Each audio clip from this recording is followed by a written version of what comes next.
Ya está. Entonces, como les decía, vamos a ver la parte hoy de abdomen, de pared abdominal y abdomen superior. O sea, vamos a ver los órganos como estómago, duodeno, vaso, un vaso también. ¿Qué más? Estómago, duodeno, páncreas e hígado. ¿Ok? Vamos a ver todos estos órganos de aquí. Y también la parte de pared abdominal, la parte de músculos, etcétera. ¿Ok? Vamos a iniciar. Ahí tenemos el índice, vamos a ver límites y divisiones de la pared abdominal. Mm, Los planos, vamos a ver abdomen superior, la parte de estómago y vaso, la parte de duodeno, páncreas y finalmente hígado y vías biliares.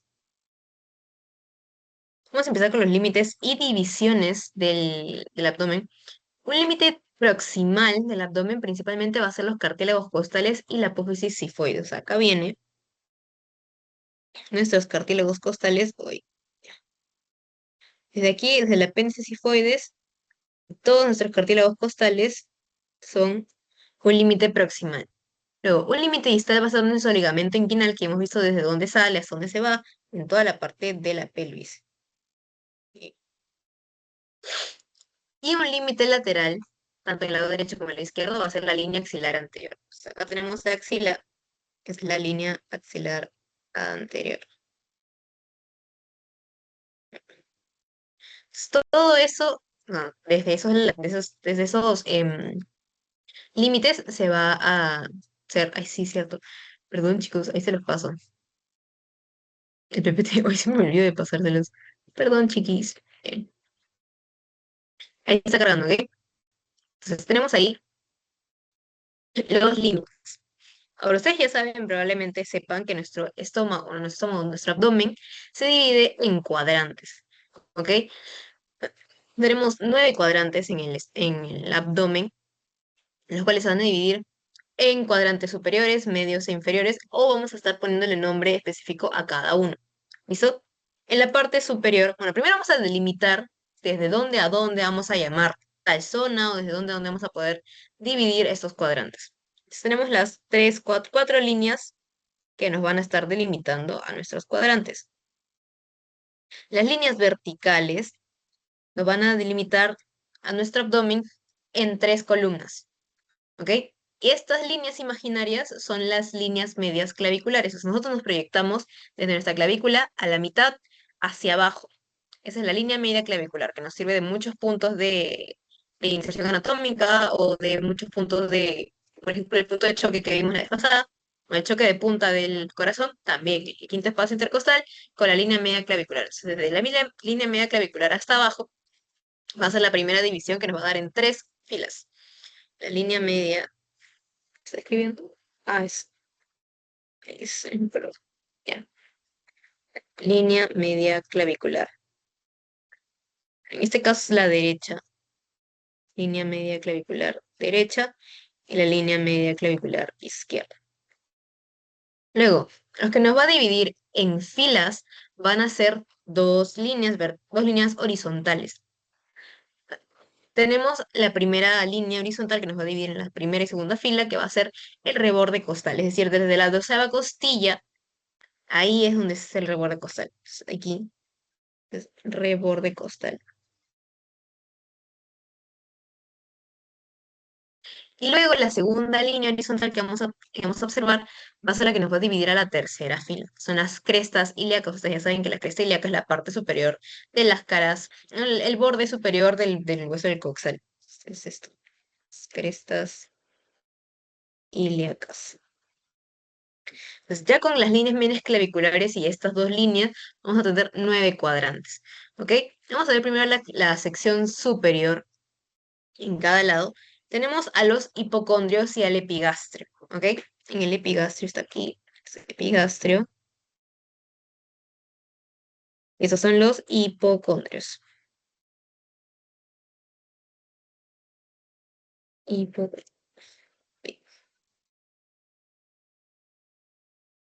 Entonces, en el epigastrio principalmente, ¿qué órganos vamos a encontrar?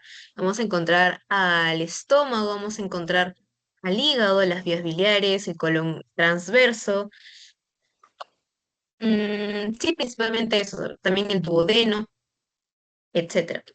Luego, en el hipocondrio derecho, este de aquí,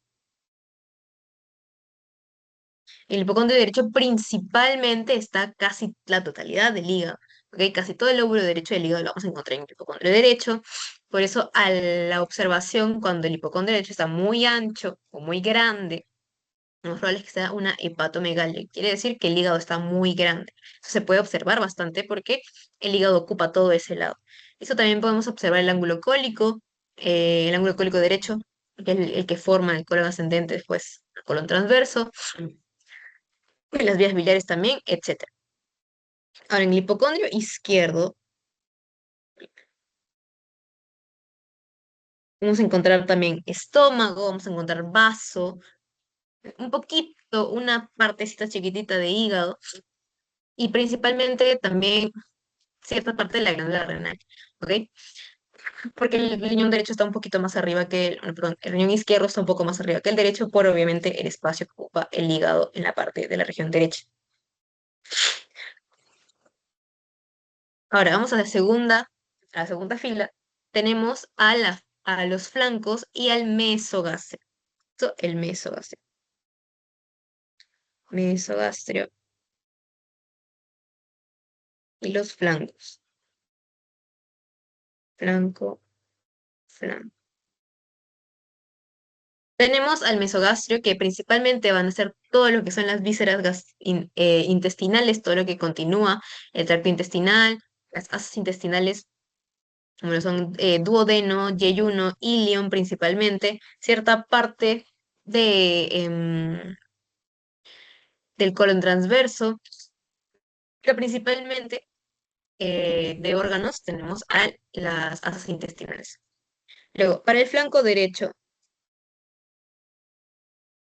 lo que vamos a observar es colon ascendente principalmente. ¿Listo? Y riñón derecho. Luego, para el flanco izquierdo, tenemos que vamos a observar al colon descendente y al riñón izquierdo. Ahora, en la última fila vamos a encontrar a las fosas ilíacas y al hipogastrio. Tenemos aquí al hipogastrio. Y a las fosas, esta es fosa ilíaca y fosa ilíaca. En el hipogastrio principalmente lo que vamos a tener va a ser ilion más que yeyuno. También vamos a tener lo que es la región púbica, cierta parte de la vejiga, y más que nada asas intestinales también, porque ya la parte de la pelvis no conforma tanto parte del abdomen. Luego, en la fosa ilíaca derecha, principalmente que vamos a observar en las mujeres los ovarios, bueno, el ovario derecho, los varones y mujeres, lo que vamos a observar en ambos va a ser lo que es el apéndice, ¿ok? Apéndice fecal y el ciego. Estos dos muy importantes. El ciego más que nada porque es esto la que empieza la parte del colon y el apéndice porque es el principal lugar donde se acumulan las heces en un estreñimiento crónico. Entonces, al haber no, una acumulación de heces en el apéndice, se puede llegar a una apendicitis. Entonces, el principal signo es dolor en la fosa ilíaca derecha. Entonces, ustedes ya saben que si les duele la fosa ilíaca derecha y si es un varón, principalmente podría ser una apendicitis. Esto es un signo bastante em, que nos lleva a ese diagnóstico. Pero puede ser una mujer, también puede ser algún tumor en el ovario. ¿Listo? Bueno, en el ovario derecho, obviamente, ¿no? Y la fosa ilíaca izquierda, qué horrible, ¿eh? Fosa ilíaca izquierda, lo que vamos a observar en la mujer, pues el ovario izquierdo, y en los varones y en las mujeres, el colon sigmoides principalmente. ¿Ok? Entonces, todo eso es la división de lo que es nuestro abdomen. ¿Ok? Ahora vamos a pasar a los planos. El abdomen es un lugar o es una zona del cuerpo que tiene bastante grasa, donde principalmente se acumula la grasa, em, ya sea subcutánea o visceral, es decir, la grasa alrededor de los órganos, que es la más peligrosa. Entonces, tenemos en los planos, tenemos la piel, el tejido celular subcutáneo, la aponeuritis superficial, la aponeuritis profunda, la parte muscular y el peritoneo, que es lo que recubre a todos los órganos del abdomen. Como les digo, el tejido celular subcutáneo del cuerpo, de la parte del abdomen, es bastante ancha y sirve como principal fuente de, digamos, de temperatura o de mantenimiento de temperatura en la grasa del cuerpo. Sin embargo, es la zona donde más se acumula la grasa que nosotros consumimos. Y ya vamos a tener capitas de esta grasa, bueno, de este tejido celular subcutáneo. Primero tenemos al tejido graso de Camper, ¿ok? Acá, tejido graso de Camper. Acá está más pegado a la fascia. Y también vamos a tener el tejido graso de Scarpa,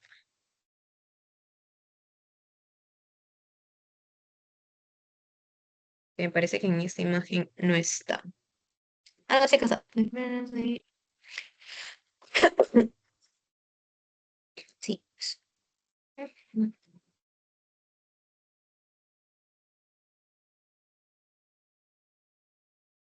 Y toda esa grasa es la que se está en nuestro abdomen. Luego que vamos a observar también un tejido celular subcutáneo, pues debajo vamos a encontrar la famosa línea alba. La línea alba es, bueno, es una, básicamente va la redundancia, es una línea horizontal en toda la parte del abdomen, que es la que se marcan bastante cuando perdemos grasa abdominal y trabajamos la zona del abdomen. Cuando trabajamos el abdomen, hacemos estos ejercicios de core y todo eso. Cuando perdemos nuestra grasa muscular también, esa es la primera zona que se marca. La línea que hace los cuadritos, esa es la línea alba. Es la línea de aquí, el uno. El 1 es la línea alba. Y también tenemos otra línea que se marca, también forma los cuadritos. A ver, perdón. Mm, ya, que es la línea semilunar. Listo, dos, línea semilunar. Que es esta línea de aquí, que principalmente la forma la unión de las aponeuroses de los oblicuos antes de cubrir al recto abdominal. ¿Ok? Esas son las partes del tejido celular subcutáneo que vamos a ver en el abdomen. Ahora, las aponeurosis de los músculos de esa zona es bastante peculiar, porque en el abdomen tenemos al recto abdominal, que es el famoso músculo que hace los cuadritos cuando nosotros perdemos grasa, pero tienen algo de peculiar. Las fascias abdominales, o sea, de los músculos que vienen aquí en la parte del costado del tronco, todas llegan al centro, todas se confluyen en el centro y ellas van a hacerle como un sándwich, van a hacer como una prensa a la parte del recto abdominal. Entonces, viene aquí el músculo del oblicuo externo, el músculo del oblicuo interno y el músculo del transverso. Y todas sus fascias vienen y dan ramitas acá, así, para envolver al músculo del recto abdominal.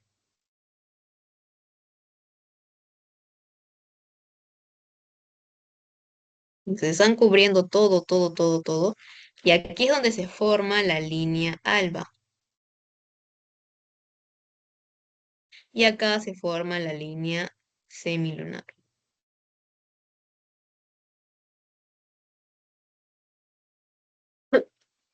¿Listo? Entonces tenemos esas dos. Primero la aponeurosis superficial, que básicamente va a ser la aponeurosis del oblicuo externo, y la aponeurosis profunda, la fase profunda, que va a ser formada por la aponeurosis tanto del oblicuo interno como la del transverso.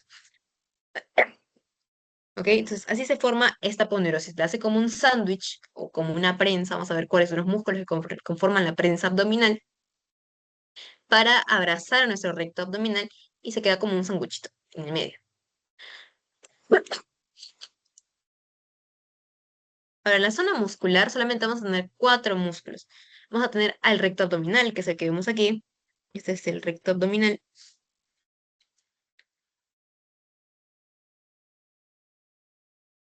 Recto abdominal. Le vamos a observar al músculo del oblicuo externo.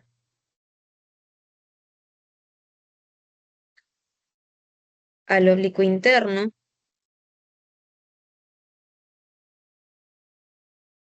y al transverso.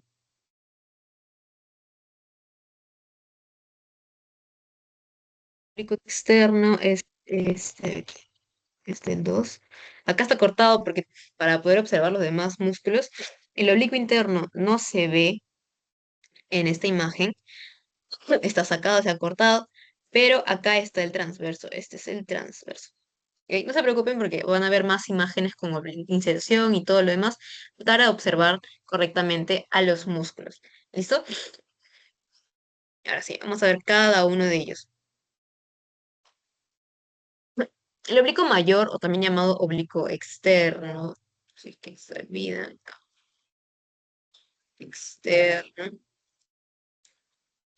se origina principalmente de los ocho últimos arcos costales, se inserta en la cresta ilíaca en la sínfisis del pubis y su principal acción va a ser flexión del tronco hacia adelante. O sea, cada vez que nosotros queremos agachar, nuestro oblicuo mayor trabaja. Luego forma parte de la prensa abdominal, que son los músculos que van a estar recubriendo al recto abdominal. Y su inervación es por los últimos seis nervios intercostales. Ok, esto es para la teoría, pero para la práctica se pueden confundir entre oblicuo mayor y oblicuo interno. Bueno, entre oblicuo mayor y oblicuo menor.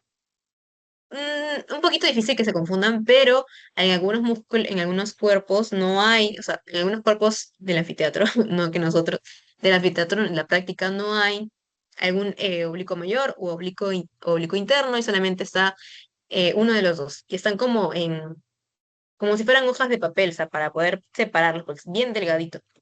Es como diferenciarlos por sus fibras, por el movimiento, no por el movimiento, sino por la dirección de sus fibras. ¿Ok? Con nuestras manos hacia el centro, nosotros dirigiendo nuestras manos hacia el centro, el origen, o bueno, la dirección de las fibras del oblicuo mayor es hacia abajo y hacia adentro. O sea, sí, el oblicuo mayor viene hacia adentro, hacia abajo y hacia adentro. Vemos acá, ahí está, hacia abajo y hacia abajo y hacia adentro. Sí. ¿Listo? Sí van las fibras del oblicuo mayor. Ahora, el recto abdominal. No se ve, ahí está. El recto abdominal principalmente se va a originar desde la espina del pubis y va a subir, se inserta en la apófisis sifoides del esternón y llega también a los cartílagos costales de la quinta a la séptima costilla. Su acción va a ser flexionar el tronco hacia adelante, es el principal y es el que también se marca bastante cuando perdemos la grasa abdominal. Y la inervación va a ser por los últimos seis nervios intercostales. No es difícil identificar el recto abdominal, realmente que lo sacan para poder observar los órganos de adentro, ¿no? Y es esto. Cada vez que nosotros nos agachamos, también utilizamos nuestro recto abdominal principalmente. Cuando llevamos nuestras piernas hacia arriba, hacia nosotros, también son el recto abdominal. Ahora, el oblicuo menor o interno, también, oblicuo interno, se va a originar desde la cresta ilíaca también y de las apófisis espinosas de L4 y L5. Su inserción va a ser en la línea alba. Entonces ya llega solamente a la línea del medio. Y su acción va a ser flexor del tronco hacia adelante cuando se utilizan ambos oblicuos, tanto derecho como izquierdo. Y va a ser inclinador y rotador lateral. ¿Qué quiere decir? Que si yo me inclino hacia la derecha, estoy utilizando mi oblicuo menor derecho. Si yo me inclino hacia la izquierda, estoy utilizando mi oblicuo menor izquierdo. Y rotador lateral, pues lo mismo, ¿no? Si hago así y hago así. Y también forma parte de la prensa abdominal. Su inervación va a ser últimos seis nervios intercostales.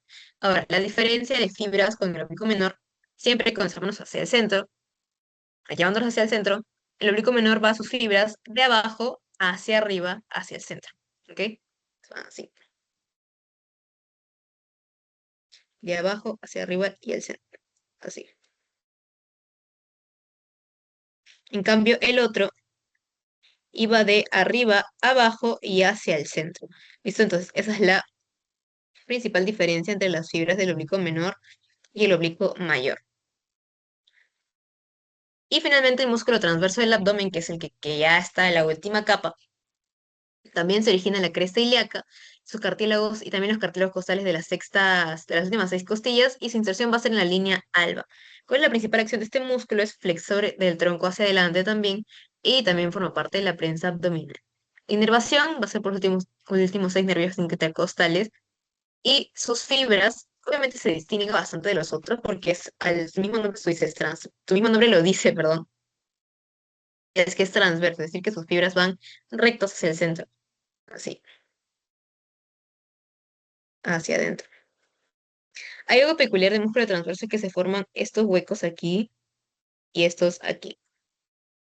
Estos de aquí, principalmente los de abajo, son para, o nos sirven bastante para lo que es ¿cómo decirlo? Cuando los testículos en los varones descienden, se van a descender por por ese orificio que se llama anillo inguinal superficial, ¿ok? Por ahí descienden. Digamos que en algún varón no descienden, se quedan en la parte abdominal, cuando son niños. Y por ese lugar, en los adultos ya, bueno, adultos y niños que ya descendieron sus testículos, pasa el cordón espermático. En el caso de las mujeres está el ligamento redondo que sostiene al el útero. Y en esta zona de acá está bastante relacionada a la parte de las heces intestinales, y cuando nosotros levantamos algún peso que no estamos acostumbrados a cargar o el cual no hemos hecho de alguna manera progresiva y lo cargamos, se forman las famosas hernias intestinales. Por acá se salen los intestinos, o sea, salen de su lugar, de su peritoneo, y empiezan a salir por este huequito del transverso. ¿Ok? Así que con cuidado cargando pesos que no corresponden. Puede dar hernias, no solamente la hernia intestinal, sino también puede darles una hernia discal. Así que con cuidado. Para la irrigación y la inervación.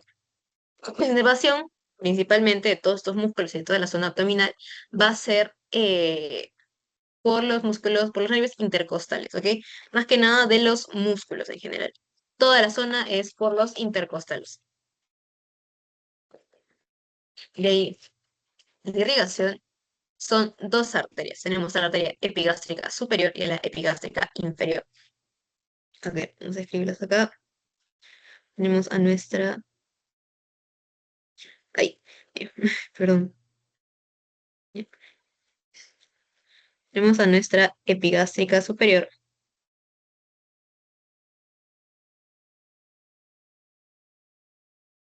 que es rama de la arteria mamaria interna.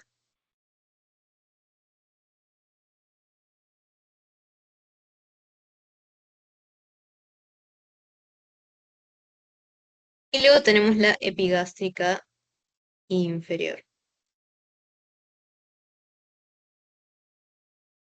que es rama de la ilíaca externa, perdón. Rama de la arteria ilíaca. Ay, qué horrible. Perdón. De la arteria ilíaca externa. Son estos de aquí. Esta es el número 1, la epigástrica superior y la epigástrica inferior. Están subiendo. Luego ambas van a llegar a anastomosarse y ya pues se juntan ambas ramitas. Ahora, con respecto a lo que les decía de lo que se forma gracias al huequito que deja el músculo del transverso, se llama anillo inguinal superficial. ¿Cuáles son las características de este anillo? Principalmente es un orificio de forma triangular que por encima y por el extremo medial del ligamento inguinal sale el cordón espermático en los varones o el ligamento redondo en las mujeres. Este anillo inguinal superficial se continúa hacia adentro con un anillo inguinal profundo. Este se caracteriza porque es el punto medio, está relacionado con el punto medio del ligamento inguinal, y está cubierto por aponeurositis del músculo del oblicuo externo. Ahora, ¿cómo llega el cordón espermático? La cosa es que de los testículos van subiendo los conductos deferentes, las arterias, para llegar a bueno, más que nada los conductos deferentes, y llegan también las arterias a los testículos, están llegando por un conducto, por este conducto del cordón espermático. Los testículos descienden, no, no descienden, sube lo que es el conducto deferente, y por el cordón espermático van a estar llegando hacia la parte de la próstata. ¿ok? Van a estar llegando a la próstata, de ahí también la vesícula seminal, etcétera. Nos están llegando todas esas estructuras por el cordón espermático. Vamos a ver también qué está llegando por ahí. Y también llegan estructuras hacia los testículos, como llegan las venas para formar su plexo pampiniforme, llega el músculo del cremaster, etcétera. ¿Ok? En los varones. En este caso, el cordón espermático va a perforar la fascia del oblicuo externo para llegar hacia el testículo. Y entre anillo y anillo se forma el conducto inguinal. Vamos a primero a decirles cuál es el anillo inguinal profundo, porque acá la imagen está en puntitos, es este. Es el anillo inguinal profundo, es el superficial. ¿Listo? Y aquí en medio se forma el conducto inguinal.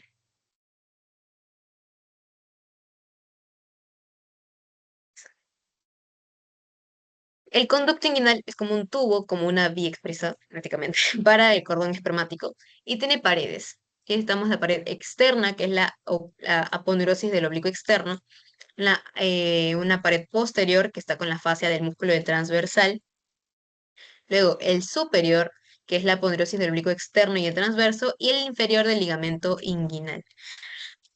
Entonces acá estamos observando el conducto inguinal. Mm. ¿Y qué pasa por acá? Principalmente el cordón espermático o el ligamento redondo. Espermático en los hombres y ligamento redondo en las mujeres. Ahora, ¿qué contiene el cordón espermático? Lo vamos a ver igual en masculino, eh, pero igual, como adelanto. El cordón espermático lo que tiene principalmente es la arteria testicular, la arteria deferencial, así que llega al conducto deferente, la arteria cremastérica, el cremaster, que es el músculo que permite que el testículo descienda o ascienda en caso de cambios de temperatura, los ramos genitales nerviosos que irrigan al testículo y al conducto deferente, que está llevando todo lo que el testículo y el epidídimo están formando para unirlo con lo que está formando la vesícula seminal para juntos llegar a la próstata. ¿Ok? Ahora, dejando ya parte de la pared abdominal, vamos a iniciar con lo que es la parte ya más de abdomen. ¿Ok? Llegamos al peritoneo. Es la que va a cubrir la pared abdominal interior. ¿Listo? El peritoneo toma un recorrido bastante peculiar y agarra todo el abdomen excepto los riñones. ¿Ok? Agarra todo el abdomen menos los riñones, por eso, y cierta parte del hígado, no, del hígado, cierta parte del páncreas y cierta parte del duodeno que no agarra. Pero en casi toda su totalidad no agarra a los riñones. Por eso los riñones son órganos retroperitoneales, es decir, por detrás del peritoneo.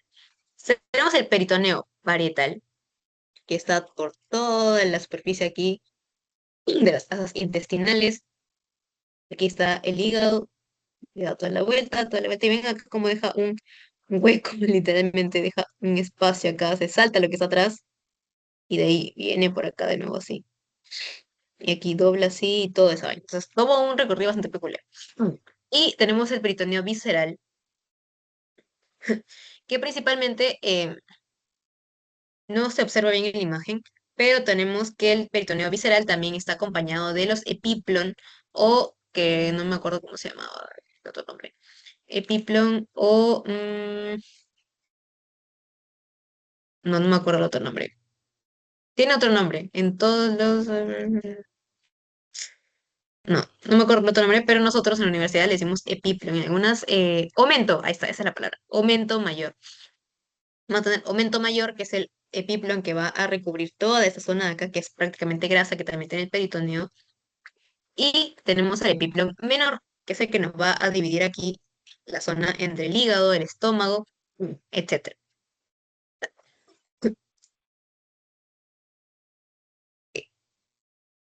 Este es el epiplón mayor, por ejemplo.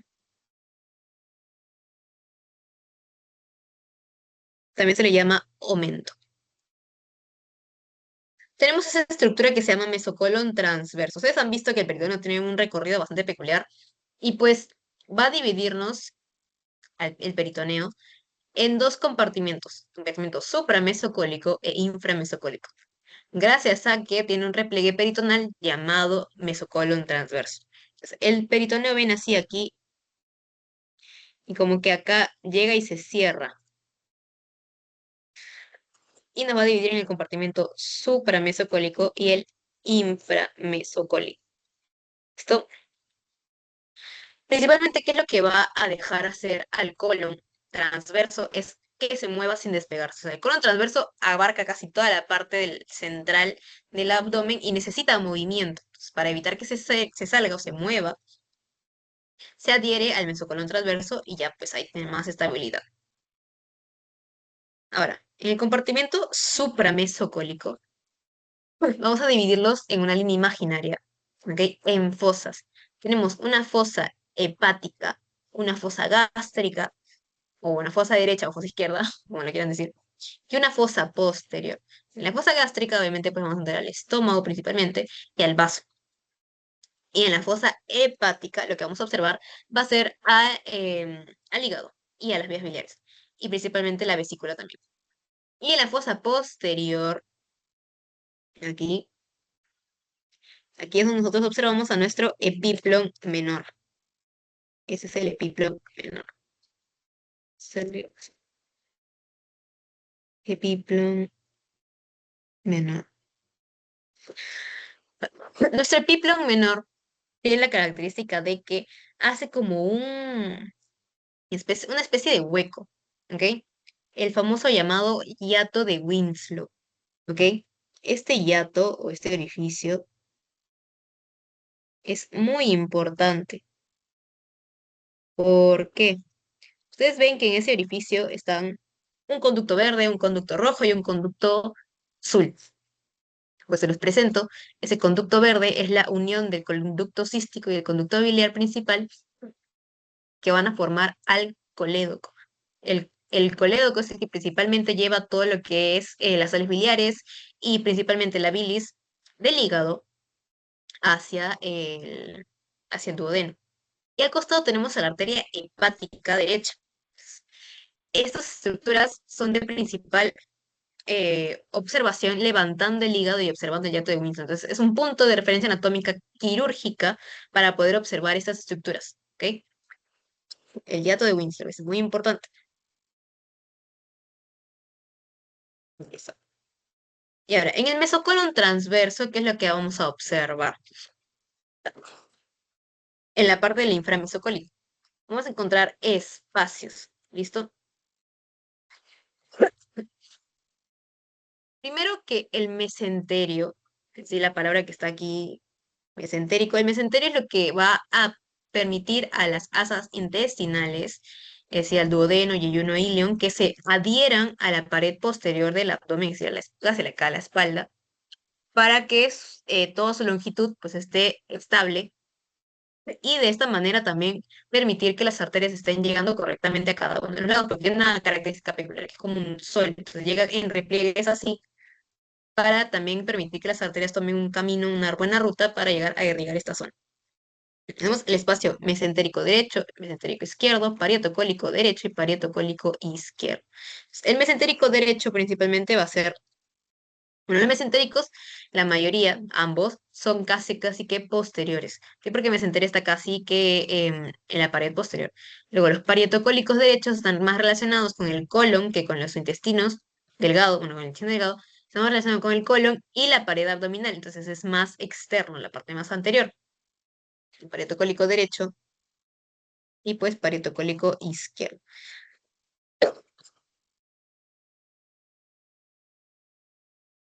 Ahora sí, lo bueno, vamos a ver órganos. Abdomen superior, vamos a ver estómago y vaso, ¿ok? Primero con el estómago. Principalmente el estómago es una dilatación del tubo digestivo. El tubo digestivo viene desde el esófago, luego viene el estómago, luego viene el duodeno, yeyuno, ilion, ciego, colon, etcétera. Recto ya no, es un solo tubo, todo se conecta, todo está junto, todo está pegadito, son uno solo. Solamente que El esófago ustedes saben que es como un tubo, pero el estómago ya es la dilatación de este tubo y luego se vuelve a formar otra vez el tubo y se continúa todo. Ahora, el estómago va a tener dos orificios que van a permitir que tengan esfínteres para la entrada y el paso de la comida. Principalmente acá ya se llama quimo. Entonces, primero tenemos el cardias. El cardias se encuentra aquí. Vamos a escribirlo aquí. Aquí se encuentra el cardias. Es la entrada del bolo digestivo y acá se encuentra el esfínter pilórico. No, perdón, el esfínter esofágico superior. No, no recuerdo. A ver, vamos a googlearlo. No me equivoco, es el inferior. Esofágico inferior. Mm, sí, es el esfínter esofágico inferior, el que está conectado con el cardias, que es el que principalmente se abre cuando una persona tiene vómitos, o sea, porque se regresa la comida. Entonces aquí lo encontramos, en el cardias. Está el esfínter esofágico inferior. Y luego tenemos el píloro, que es el que va a ser el esfínter pilórico, o bueno, sí, el esfínter pilórico, que va a conectar el estómago con el duodeno y es ese que permite el paso del vaciamiento gástrico, que quiere decir la comida que pasa desde el estómago hacia el duodeno para poder absorber los nutrientes. Lo tenemos prácticamente acá y se encuentra el píloro. La ubicación del estómago, el estómago agarra también bastante espacio, agarra la parte del epigastrio, el mesogastrio y el hipocondrio izquierdo. Sabemos que tiene bastante ocupación en el abdomen. Sus dimensiones aproximadamente va a ser 25 por 12 por 8 centímetros. Siempre es largo, ancho y dimensión. No, largo, ancho y sí, dimensión. Y la capacidad del estómago es de bueno, de 1500 cc, centímetros cúbicos. El estómago, como pueden ver, es un órgano que tiene curvas. Tiene una curvatura mayor y una curvatura menor. ¿Por qué son importantes estas curvitas? Porque por acá van a estar pasando las arterias que irrigan al estómago. La curvatura menor y la curvatura mayor.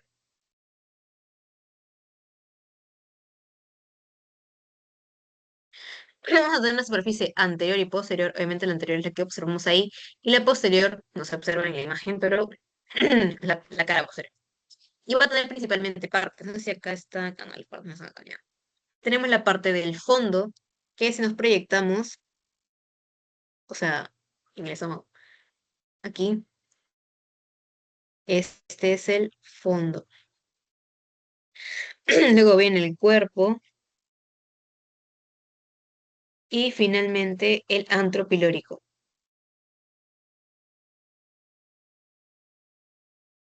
Ya. Esas son las tres partes del estómago: fondo, cuerpo y antro pilórico. ¿Dónde se encuentra el cardias? Relacionado con el cuerpo. Y donde se encuentra el antro pilórico entre duodeno y píloro. Ahora, lo que yo les recomendaría para la práctica es poner antro pilórico en lugar de poner píloro, porque son dos cosas distintas. O sea, el píloro es principalmente el esfínter o el orificio por el que usted está pasando, pero si ustedes ponen antro pilórico es más seguro que lo corrijan así. Porque hubo bastante problemas en mi ciclo porque pusieron píloro en lugar de antro pilórico, etcétera. Aquí sí es cardias, acá no hay pierdes. Si no ponen cardias acá ya es otra cosa. Pero acá sí se puede confundir un poco porque esas son el antro pilórico y acá es el píloro.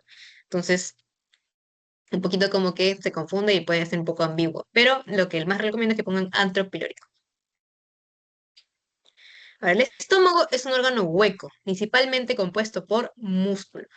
Músculo liso en su totalidad, que permite el movimiento, porque necesita movimiento. Entonces, para movimiento, músculo. Se necesita músculo liso para poder permitir el vaciamiento gástrico y todo lo que se hace en el estómago, que principalmente es la digestión. Entonces, la tienen túnicas, o sea, vamos a ir pasando como si fueran capas de un dibujo. Primero está la primera capa, la segunda, la tercera. Acá vamos a tener cuatro capas. Primero tenemos la serosa, que es parte, principalmente es peritoneo.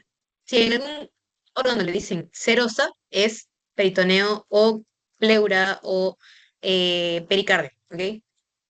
Pero si le dicen adventicia es porque no está cubierta por ninguna capa como lo son las que mencioné ahorita. Entonces, tiene serosa porque está cubierta por peritoneo. Una parte muscular, que es la que le va a permitir el movimiento, que es la longitudinal externa, que es la que vemos aquí.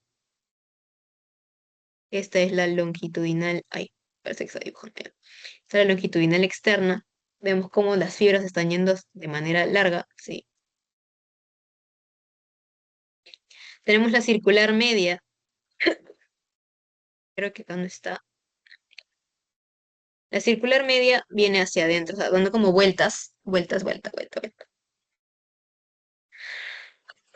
Y finalmente está la oblicua profunda, que principalmente es la que está aquí. Oblicua profunda. La oblicua profunda y la circular media.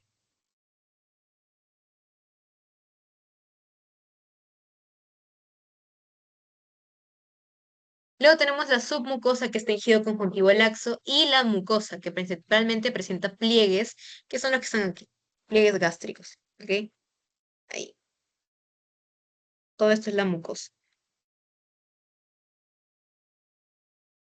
En la parte de la mucosa se van a encontrar todo lo que son las células que van a estar formando el ácido gástrico, principalmente ácido gástrico, no se me ocurre otra más, alguna otra enzima digestiva, etcétera. Entonces, toda esa zona ahí en la parte de la mucosa donde está lo más importante, el estómago.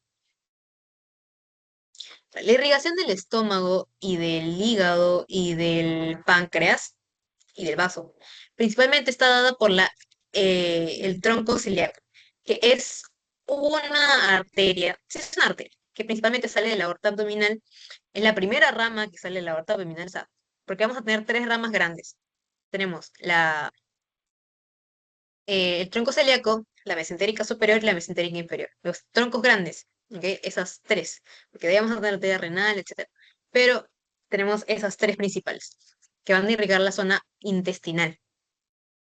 Primero tenemos al tronco celíaco. Este tronco va a dar tres ramas importantes. La arteria gástrica izquierda, la arteria esplénica y la arteria hepática. ¿Ok? Entonces, acá vamos a ver después el gráfico, pero vamos a ver las ramas que tiene cada uno. La gástrica izquierda no tiene ramas. Luego está la arteria esplénica que va a dar la gastroepiploica izquierda. ¿Ok? Acuérdense de esta arteria gastroepiploica izquierda. Luego tenemos a la arteria hepática, ¿ok? Hepática común. ¿Listo? Esa arteria hepática va a dar a la arteria gastroduodenal y la gastroduodenal nos va a dar la arteria epiploica derecha y la arteria pancreatoduodenal superior. Superior porque la mesentérica superior nos da las pancreatoduodenales inferiores. Entonces, aquí da la superior y la otra rama de la mesentérica superior nos va a dar las inferiores. Y la arteria hepática común también nos va a dar la arteria gástrica. Luego la arteria hepática se va a dividir en hepática derecha y hepática izquierda, ¿ok? Que son las ramas que llegan adentro del hígado. Y aquí lo vamos a observar mejor. Tenemos aquí a nuestro tronco celíaco, que es el primer tronquito que sale de la arteria abdominal. Y vamos a identificar a nuestras estructuras. Ok, espérense un ratito ya. Me está escribiendo, me está dando cólera.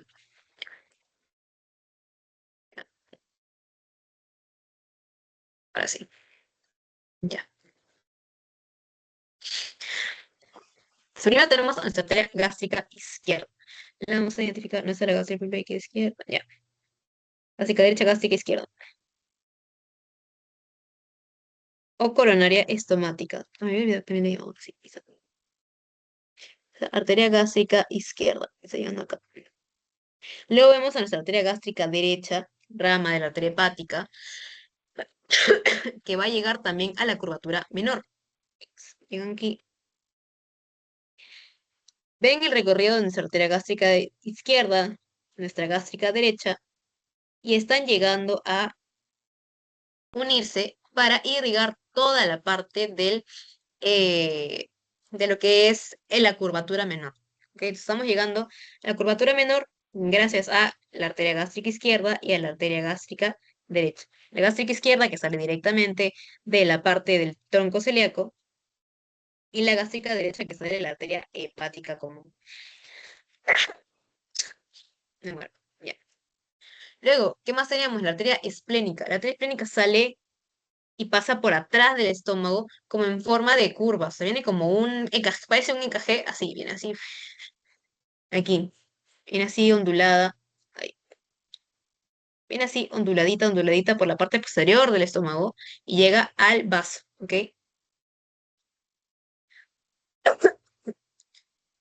Luego, ¿qué más vamos a observar? Voy a marcar esto. Ya te explico. Es esto. Luego vamos a observar a la arteria gastroduodenal antes de que salga nuestra arteria, no, perdón, sí, nuestra gastroduodenal, está acá, de nuestra hepática, aquí. Eso, eso, bien. Nuestra gastroduodenal que nos va a dar a la gastroepiploica derecha. Aquí está saliendo a la parte posterior del antro pilórico, y luego llega a la curvatura mayor. Y de la arteria esplénica está saliendo nuestra gastroepiploica izquierda. Y también llega aquí a la... Uy, qué horrible, que también llega a la curvatura mayor. Entonces, los vasos de la curvatura menor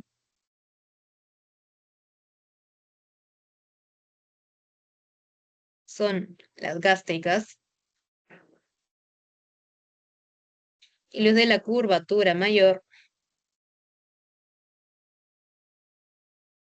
ay, qué horrible, de la curvatura mayor son las gastroepiploicas.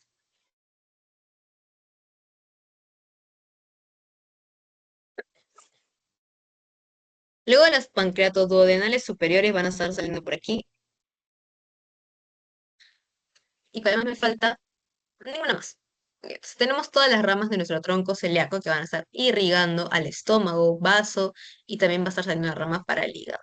Y también para el páncreas y el duodeno.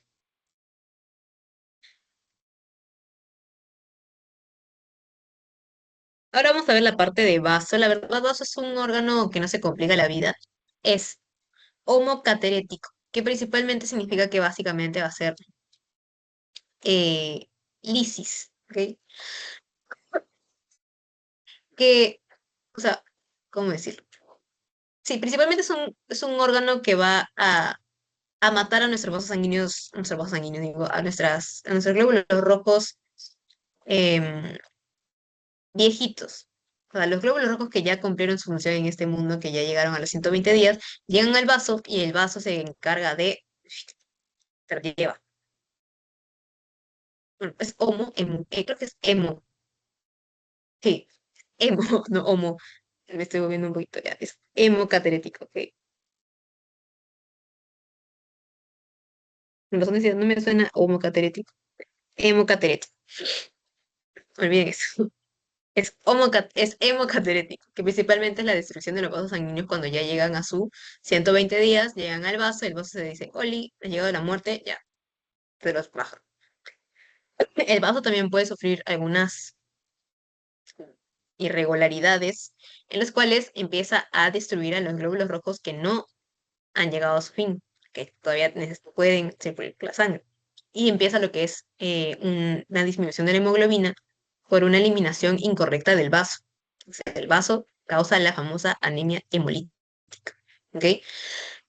Eso se da bastante rápido, o sea, una anemia que se da al toque por una deficiencia en el vaso. Ahora, el vaso va a tener caras. Es una info extra que les pueda servir para a sus profesores. El vaso, aparte también de lo que es el glóbulo rojo, también se encarga de destruir las plaquetas. Entonces, también cuando hay una enfermedad hepática y esto, hay una hinchazón de las venas hepáticas, las plaquetas de las venas del vaso llegan también a la vena porta y ahí pues todo se destruye, todas las plaquetas y ya pues el vaso no tiene la capacidad por el mismo hecho de la hipertensión de la vena porta, ya pues se empieza a destruir todo. Ahora, las caras del vaso, pero así volviendo a anatomía, las caras del vaso van a ser una cara visceral, el vaso más que nada principalmente se relaciona con órganos, y una cara superior que va a estar relacionada con el diafragma. La cara superior es lisa y la cara visceral obviamente va a tener impresiones. Va a tener impresión gástrica, la impresión renal, la impresión cólica. Bien, acá vamos a ver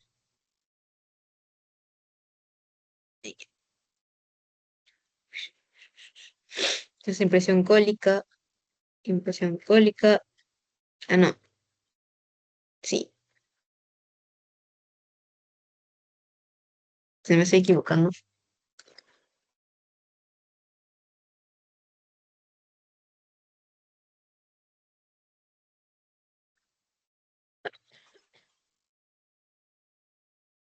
Fue impresión cólica, es la impresión gástrica, es la impresión renal. Y este es ¿cómo decirlo? El hilio del vaso. Está llegando a su arteria esplénica y su vena esplénica. ¿Listo? Ya. Principalmente el vaso es un órgano linfoide, que quiere decir que se encarga también de, eh, ¿cómo decirlo? De la formación, bueno, de la formación de estos linfocitos para que se entrenen, para poder defender a nuestro cuerpo de cualquier, em, ¿cómo decirlo? De cualquier bacteria, de cualquier enfermedad que llegue a nuestro cuerpo, el vaso va a permitir la respuesta inmune del cuerpo. Luego, la ubicación principal del vaso es en el hipocondrio izquierdo, ¿ok? Ahora pasamos ya continuando con la parte del el tubo digestivo, porque el vaso no es parte del tubo digestivo, es aparte, es una parte. Continuando con la parte del tubo digestivo, tenemos al duodeno, que es la primera parte del intestino delgado y va a tener cuatro porciones. El bulbo duodenal, o la primera porción, la segunda porción, que es el duodeno descendente, la tercera porción, que es la horizontal, y la cuarta porción, que es la ascendente. Ok, mm,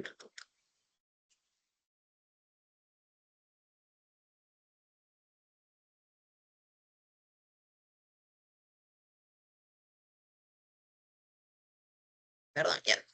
Entonces, tenemos esas cuatro partes. Primero vamos a observar cuál es el bulbo duodenal. Creo que es bastante obvio. Es todo esto.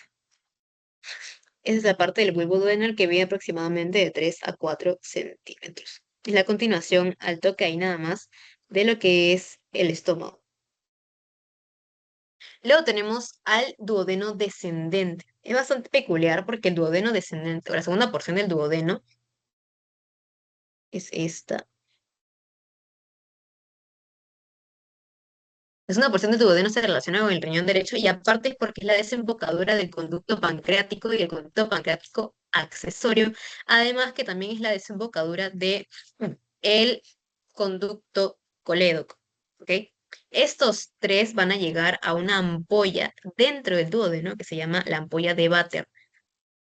Esta ampolla va a traer tanto lo que viene del páncreas, como son los jugos pancreáticos para la digestión, y lo que viene del hígado, la bilis y principalmente las sales biliares para la digestión también. ¿Ok? Entonces todo esto llega a la segunda porción del duodeno. Luego tenemos la zona horizontal, que es la tercera porción. Y finalmente tenemos la ascendente, que termina en el ángulo de Treitz. El ángulo de Treitz, esta es la cuarta porción. Y luego pues se continúa con lo que es Jejun. ¿Listo?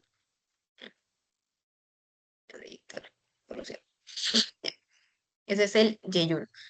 Tenemos esas cuatro porciones: bulbo duodenal o primera porción, la segunda porción o la descendente, la tercera porción u horizontal y la cuarta que es la ascendente. Ahora, las túnicas de ¿cómo se llama? De nuestro duodeno.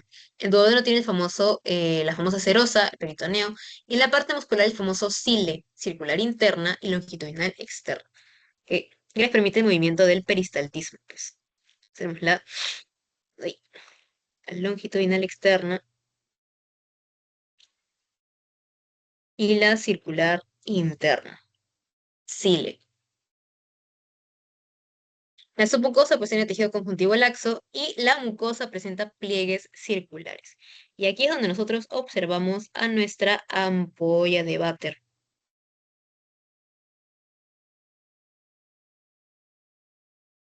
ampolla de váter, y el esfínter que permite que esta ampolla se abra o se cierre se llama esfínter de Oddi. Más esfínter de Oddi.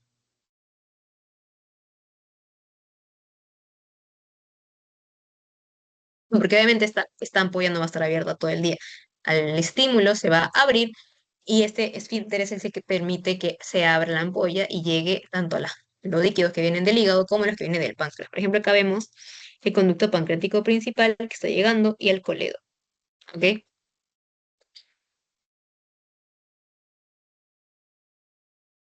Ahora tenemos al músculo suspensorio del duodeno, porque el duodeno es cierta parte es retroperitoneal y cierta parte es em, que está recubierto por peritoneo. Tenemos aquí.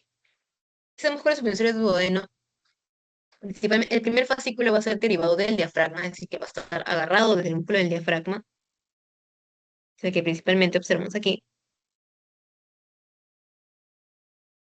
Y el segundo fascículo va a ser una banda fibromuscular. No preguntan mucho de este músculo, pero para que sepan que está, es como un músculo en forma de Y. Está principalmente agarrado del ángulo de Treitz. Ahora sí, vamos a la parte de páncreas. Mm. El páncreas es una glándula anexa del sistema digestivo, no es parte del tubo, pero ayuda a la parte de la digestión, por eso se le considera dentro del sistema. Entonces, es una glándula mixta. ¿Qué quiere decir? Que es endocrina y exocrina. Exocrina porque va a liberar sustancias hacia espacios distintos, hacia espacios distintos a la sangre, es decir, como el duodeno, llega también principalmente el duodeno, o también va a dar sustancias para otras células, etc. Luego tenemos la parte endocrina que va a dar sustancias para la sangre, como por ejemplo va a dar la insulina, va a dar el glucagón, va a dar el péptido YY, etcétera. Todas esas llegan a la sangre que estimulan o disminuyen el apetito. Entonces, son sustancias que expulsa el páncreas hacia la sangre y las exocrinas las distribuye a ciertas células distintas a la sangre. Tenemos obviamente, este órgano tiene partes, tenemos la parte de la cabeza, cuerpo, cuello y cola, en donde principalmente se encuentran estas estructuras que van a estar para formar lo que es el jugo pancreático, los lotes de Langerhans o los acinos pancreáticos o los lotes pancreáticos que van a estar distribuyendo pues esas sustancias para la sangre o para los líquidos del cuerpo. Entonces, tenemos la cabeza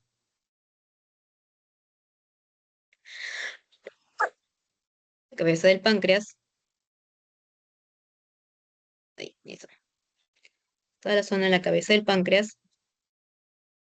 Luego viene el cuerpo del páncreas. Ay, no me acuerdo. Bueno, luego viene el cuello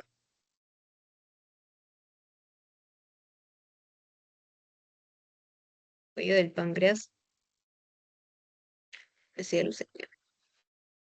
Viene el cuerpo, muy grande para el cuello del páncreas. Luego viene el cuerpo. Pues finalmente la colita. Ser amarillo. La cola del páncreas. Vamos a pintarlo para que se vean mejor. Esa es la cabeza, el cuello, el cuerpo. Uy, ese mismo azul. Aunque no, ya no importa. Vamos a ponerle este verde. Cuello, cuerpo y este es la cola. Listo. Entonces, tenemos esas estructuras ahí. ¿Qué conducto va a tener el páncreas? El pancreático principal, ¿ok? Que prácticamente es donde está llegando todo lo que va, toda la parte exocrina del cuerpo, perdón, está girando el cuerpo, toda la parte exocrina, todos los jugos pancreáticos para llegar al duodeno. La longitud del páncreas aproximadamente es de 12 a 15 centímetros. ¿Listo? Ahora sí. Tenemos al conducto pancreático principal o conducto de Wirsung. ¿Ok? el nombre me falla, es el conducto de Wirsung. Este pancreático principal va prácticamente a ser la unión de todos los conductos de los lóbulos del páncreas. El páncreas tiene lóbulos, en cada lóbulo hay acinos, y estos acinos van a estar unidos por estos conductos. Todos estos conductos o conductillos van a estar llegando, uniéndose y juntar al pancreático principal. Por acá va a viajar el jugo pancreático y terminan en la ampolla de váter. ¿Listo? Que van a estar rodeadas por el esfínter de Oddi principalmente. Ahora vamos a pasar a hígado y a vías biliares. El hígado es la glándula anexa del sistema digestivo más grande del cuerpo, la que más pesa, pesa casi kilo y medio. Y obviamente, pues, como lo pueden observar, tiene forma triangular.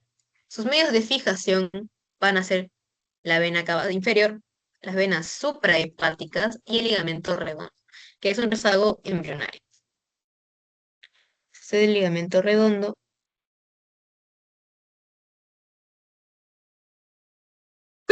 La ubicación principalmente del hígado va a ser casi en su totalidad en el hipocondrio derecho con el lóbulo derecho del hígado, el epigastrio y el hipocondrio izquierdo con su lóbulo izquierdo. Ya les dije que el peso es casi un kilo y medio, son 1400 gramos, y está cubierto por la cápsula fibrosa de Gleason, que es donde principalmente se va a acumular la grasa visceral en el hígado. Es ahí donde se forma el famoso hígado graso. ¿Ok? Esa grasita va a estar viajando al hígado y este hígado se llena de grasa por adentro. Ahora, el hígado, al igual que el corazón, digo que los pulmones se va a dividir en lóbulos y en segmentos. Principalmente tenemos al lóbulo derecho y el lóbulo izquierdo. No tengo las partes, ahí la segunda. Sí, bien. Ya. Vamos a dividir los lóbulos. Esta. No se guíen del ligamento redondo, el ligamento redondo no es parte que divide los segmentos, sino que vamos a dividirlos aquí. Lóbulo derecho y lóbulo izquierdo. Vamos a tener superficies, ¿ok? Superficie lateral derecha, antero superior, postero superior y visceral. La lateral derecha, es toda esta zona de aquí. Escucha, ni se ve que estoy dibujando, que sí, vamos a ponerle otro color. Toda esta zona de acá, lateral derecha. Está relacionada con las costillas y con el diafragma. ¿Listo? Luego tenemos la parte antero superior. Ponerlo con azul. Acá sí se ve. Antero superior. En la cual está la cúpula diafragmática, la parte del ligamento coronario, que es el ligamento que va a permitir que el diafragma se una también con el hígado, y al ligamento redondo y a los ligamentos triangulares, que son estos de aquí. Estos son mis ligamentos triangulares. ¿Y dónde está el otro? Ahí. Todo esto es el ligamento coronario del hígado. El ligamento coronario, que ese es el ligamento triangular, y el ligamento redondo. Es este.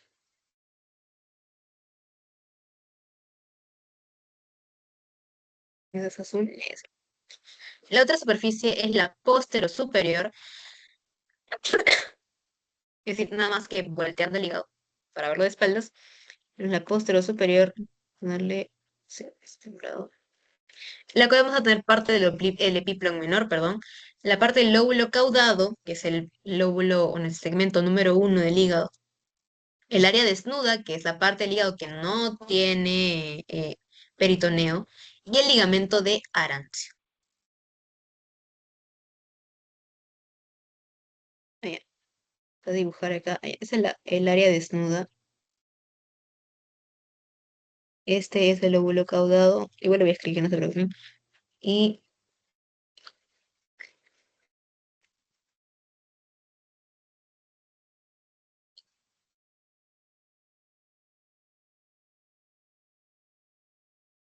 el área desnuda.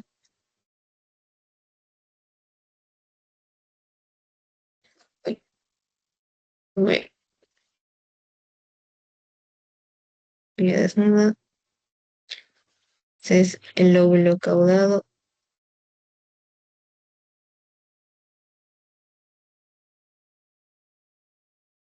Ese es el ligamento de Arancio. Ah, ya. Au. Ya. El ligamento de Arancio está acá, en algún lado. Por ahí pasa el ligamento de Arancio.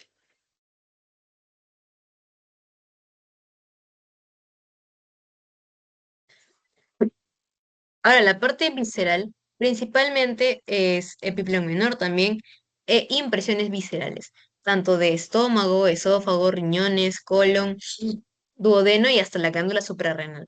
Va un montón de impresiones viscerales. Y tiene su ilio, que principalmente es la parte que va a irrigar, que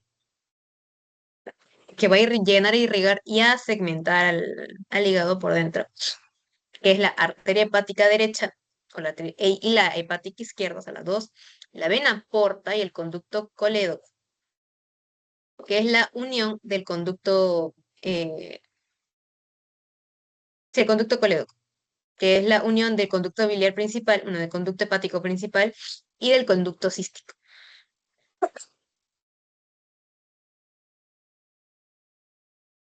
Primero vamos a ver las impresiones viscerales, ¿ok? Uy, ya está, visceral. Tenemos aquí la impresión de nuestro estomaguito. Ay, ¿verdad que no se ve con mi varilla? Ya, ¿verdad? Visceral. La impresión de nuestro estómago, la impresión del esófago, ¿qué más?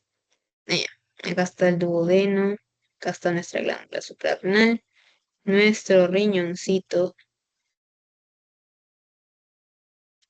y nuestro ángulo hepático del colon. No se preocupen que lo voy a escribir para que lo puedan. Acá va nuestro estómago, esófago, acá está la glándula suprarrenal, acá está nuestro riñón derecho,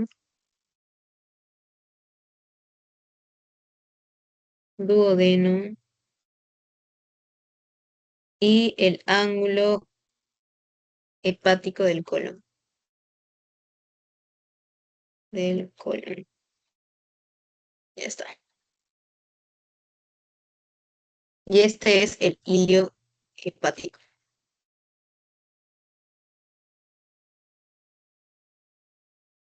Bueno, la vena porta es la que se encarga de segmentar nuestro hígado, ¿ok? Y les ponen vena que segmenta su órgano, vena porta. Si les preguntan arteria que segmenta su órgano, no pongan hígado, porque la arteria hepática no es la que segmenta el hígado, es la vena porta. Hay otra arteria en otro órgano que sí segmenta a su órgano, que es la arteria renal. ¿Ok? En este caso estamos hablando de hígados. El vaso que lo segmenta, la vena porta. ¿Ok? Pues acá tenemos nuestra segmentación. Estamos acá con la división de nuestro hígado.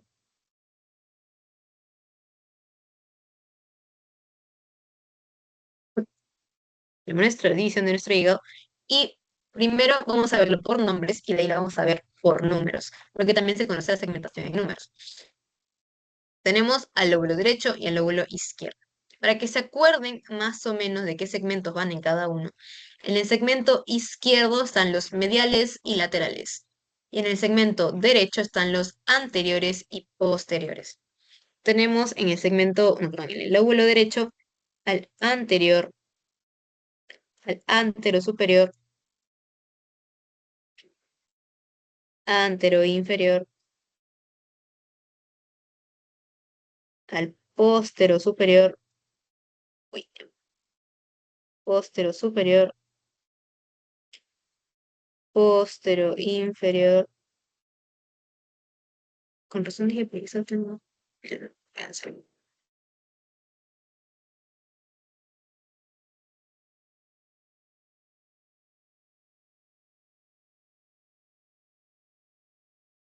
Por Ya. Tenemos a los anteriores y a los posteriores en el lóbulo derecho. En el lóbulo izquierdo tenemos a los ya está, laterales y mediales. Eso tenemos al medial superior, medial inferior, al lateral superior y al lateral inferior. Ok, entonces, todos esos son los segmentos del hígado. Ahora, en números, el número uno es el lóbulo caudado, que es lo que estamos viendo aquí. Es este, el cuadradito. Ese es el número uno. ¿Ok? El número dos, los números van a ir de izquierda a derecha. Estamos acá. El lateral superior es el número 2. El lateral inferior es el número 3. Siempre es en números romanos. Los mediales son el 4, realmente que el medial superior va a ser el 4A y el medial inferior va a ser el 4B, pero juntos son el 4. Luego viene el 5, que es el anterior inferior. Luego viene el 6, que es el posterior inferior. El 7, que es el posterior superior. Y el 8, que es el antero inferior. Antero superior, perdón. Y ahí tenemos nuestros 8 segmentitos del hígado. ¿Ok? Listo. Vamos a pasar a la vía biliar. ¿Ok? La vía biliar está compuesta por la, ¿cómo se llama? Vesícula biliar, perdón, la vesícula biliar, que obviamente tiene sus partes, tiene su cuerpo, y no me acuerdo bien el nombre del esfínter de la vesícula. A ver, que tiene un nombre en especial, vesícula biliar.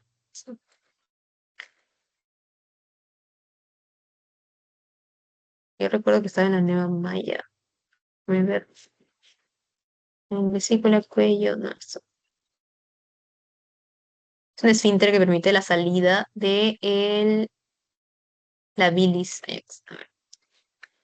Ahí está, las válvulas de Heister. Entonces, en nuestra vesícula vamos a tener que tiene su fondo, tiene un cuerpo y tiene un cuello. Entonces, la zona del fondo, fondo, cuerpo, cuello, cuello.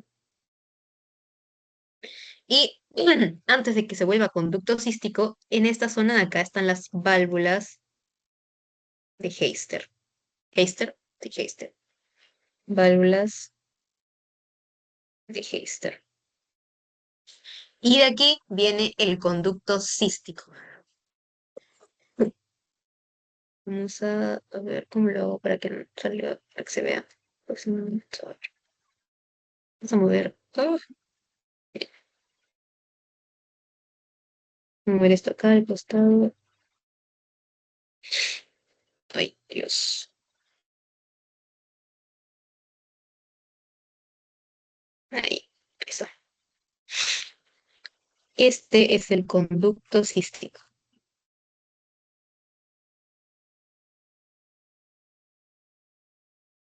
El conducto cístico se va a unir con el conducto hepático común. Hepático común. Ese es el conducto hepático derecho, ese es el conducto hepático izquierdo y juntos forman el conducto hepático común. Luego se une el cístico con el hepático común y forman el conducto colédoco. Nuestro famoso colédoco. Ahí está. La vía biliar principal obviamente es el conducto hepático común y la vía biliar accesoria es el del conducto cístico. Cuando se une la vía accesoria, obviamente ya, pues, se cambia de nombre a colédoco. Y algo que me olvidé resaltarles, vamos a regresar a... Vamos a dejarlo acá. En la parte de arterias, les hay acá. Irrigación. Ya. La irrigación del hígado principalmente está dada por la arteria hepática. ¿Ok? ¿Dónde está mi gráfico? Acá tengo mi gráfico. Aquí está. Es mediante la arteria hepática, ¿ok? La arteria hepática derecha, arteria hepática, ay, arteria hepática, luego es la arteria, se va a dividir en dos, hepática común, ay, perdón, hepática derecha, hepática izquierda. De la arteria hepática derecha va a salir la arteria cística, que es la que va a llegar, obviamente, al conducto cístico, o a la vesícula. ¿Ok? Y aquí se forma un triángulo, ¿ok? Se forma el famoso triángulo de Calot, que principalmente tiene como barrera a la arteria cística. ¿Listo? Perdón, como contenido a la arteria cística. ¿Listo? Vamos a verlo acá.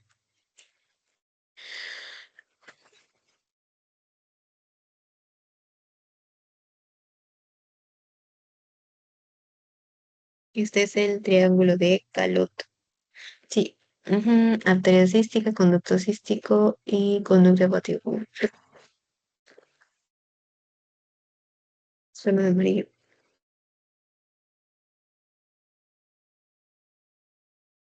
Triángulo de Calot. ¿Listo? Para que lo recuerden, porque esa sí es pregunta de examen.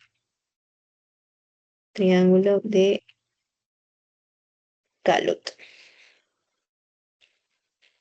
Y ya está, chicos. Eso sería todo por la clase de hoy día. Les voy a pasar el post-test ahorita. Les haría la resolución del post-test, bueno, del pretest, perdón, pero estoy un poquito ocupada. Tengo que volar porque tengo que salir a otro lado, pero ay, ya, se lo paso a mi amiga. Ahí les estoy pasando el post-test. Lo llenan, por favor, chicos. Esto está todo lo que hemos hablado, así que voy a dejar la grabación.